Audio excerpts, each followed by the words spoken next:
आप ठीक है अम्बेडकर निवासी एक दाता और जो की आवाज़ अम्बेडकर परिवार टीवी को लाइक करें अम्बेडकर परिवार शत्रुता। तो जो किसी को किसी का शत्रु बनाए ऐसा सिद्धांत गलत है या ठीक है?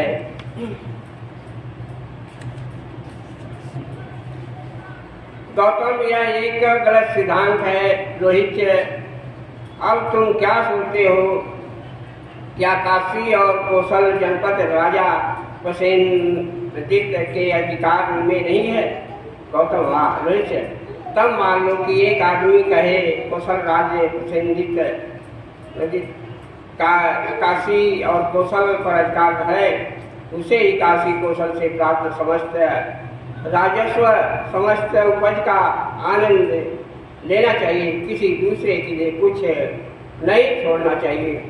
तो इस प्रकार की बात कहने वाला आदमी क्या उन सब लोगों के लिए खतरनाक नहीं होगा जो राजा प्रसेनजित पर आश्रित है? तुम और दूसरे सब लोग भी हैं।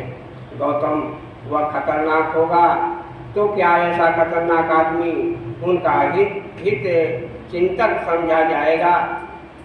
लोहित से बोला, नहीं गौतम, ऐसा आदमी उनका हित चिंतक नहीं होगा।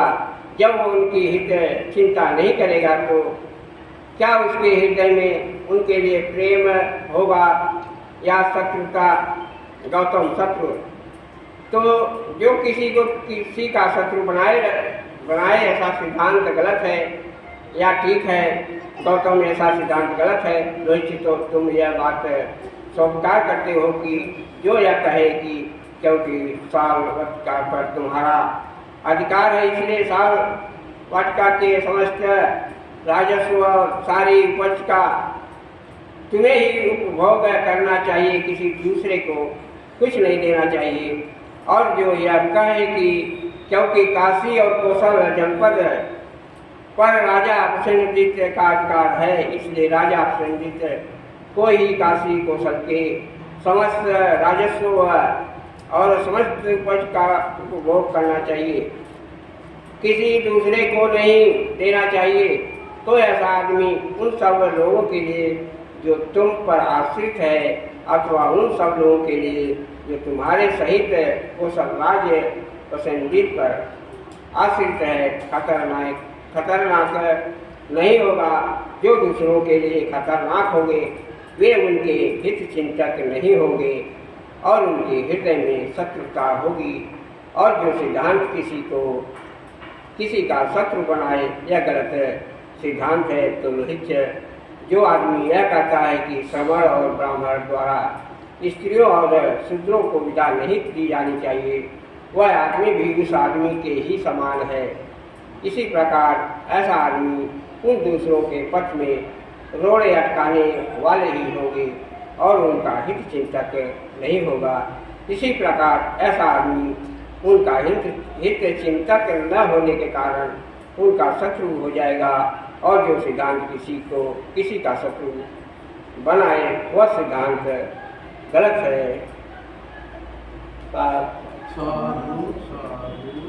अल्फा 268 तक हो गया था। ये रहेगा यहाँ पे। हाँ।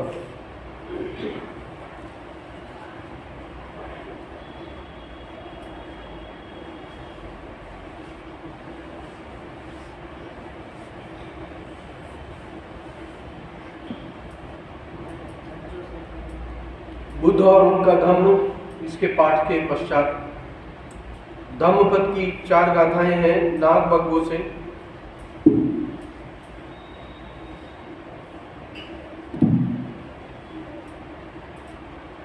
सुखा मत्ते अता लोके अथोपेते अता सुखा साम्यता लोके अथो ब्रह्म यत्ता सुखा। इसका अर्थ ये है कि संसार में मातृ सेवा सुखकर है और सुखकर है पितृ सेवा। संसार में श्रमणत्व संन्यास सुखकर है और सुखकर है निष्पाप होना। सुखम याव जराशीलम सुखा श्रद्धा प्रतिष्ठिता सुखो पय्याय पटिलाभो पापान अकरणं सुखम। बुढ़ापे तक सदाचारी रहना सुखकर है, स्थिर श्रद्धा सुखकर है, प्रज्ञा की प्राप्ति सुखकर है और सुखकर है पापों का न करना। दो गाथाएं हैं तन्हा भक्तों से। मनुजस्य पम्मत्तचारिणो तम्हा बढ़ती मालुआ बिया सो फलवती हुरा हुरन फल मिच्छन व मनस्मी वानरो। प्रमादी मनुष्य की तृष्णा मालुआ लता की भांति बढ़ती है, फल की इच्छा करता हुआ वह वन में वानर की तरह दिनों दिन भटकता है। यम ऐसा कहती जम ही तन्हा लोके विसत्ति का शोका तस् पवड्डन्ति अभिवड्डन व वीरणं। इसका अर्थ यह है जिसे यह बराबर जन्मते रहने वाली विष रूपी तृष्णा पकड़ती है, वर्धनशील वीरण की भांति उसके शोक बढ़ते हैं। साधु साधु साधु।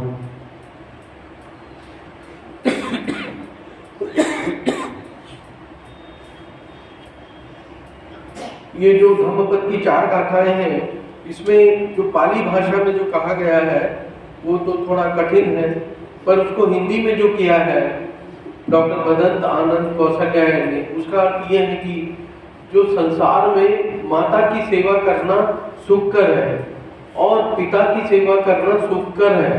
संसार में श्रमणत्व यानी संन्यास लेना सुखकर है और सुखकर है निष्पाप होना। ऐसा ब्राह्मणत्व जो निष्पाप है वह भी सुखकर है। सुख यावं जराशीलन, इसका अर्थ यह है कि बुढ़ापे तक सदाचारी रहना सुखकर है। मतलब ऐसा नहीं है कि किसी समय तक ही रहे, पूरे जीवन भर सदाचारी रहना, सदाचार करना यह सुखदायी है। और हमेशा श्रद्धा सुखकर है और प्रज्ञा की प्राप्ति माने जो समझदारी है उसकी प्राप्ति, हमेशा समझदारी, ये सुखकर है। और वैसे ही पापों का न करना, निष्पाप रहना, ये भी सुखदायी है। फिर 2 गाथाएं जो है उसका अर्थ यह है कि प्रमादी मनुष्य मतलब आलसी मनुष्य, जो आलसी है, प्रमादी है, ऐसे मनुष्य की जो तृष्णा है, लालच है, वह तो बढ़ती ही जाती है। और जो फल की इच्छा करता हुआ ऐसे वानर की तरह दिनों दिन भटकता रहता है। तो जिसे यह बराबर जन्मते रहने वाली विष रूपी तृष्णा पकड़ती है, ऐसे मनुष्य को जो प्रमादी है, आलसी है और इस तरह से उसकी विष रूपी तृष्णा पकड़ती रहती है, तो ऐसे वीरण की भांति जो हमेशा बढ़ती रहती है, उसके हमेशा शोक यानी दुख बढ़ते रहते हैं। साधु साधु साधु। जो आज का पाठ इन्होंने किया है 266 से, ये था बुद्ध और उनका धम्म। इसमें एक बार फिर से इसको हम लोग, क्योंकि ये हमको इंग्लिश में लिखा था डॉक्टर बाबा साहेब आम्बेडकर ने, उसको हिंदी में करके दिया है डॉक्टर मदन आनंद कौशल्यायन ने। और इस जो पाठ के अंदर ये है कि धम्म जो बौद्ध धर्म है या कोई जो जिसको हम धम्म कहें, वह सद्धर्म होना चाहिए। खाली धम्म होने से फायदा नहीं है, धर्म से नहीं, सद्धर्म होना चाहिए।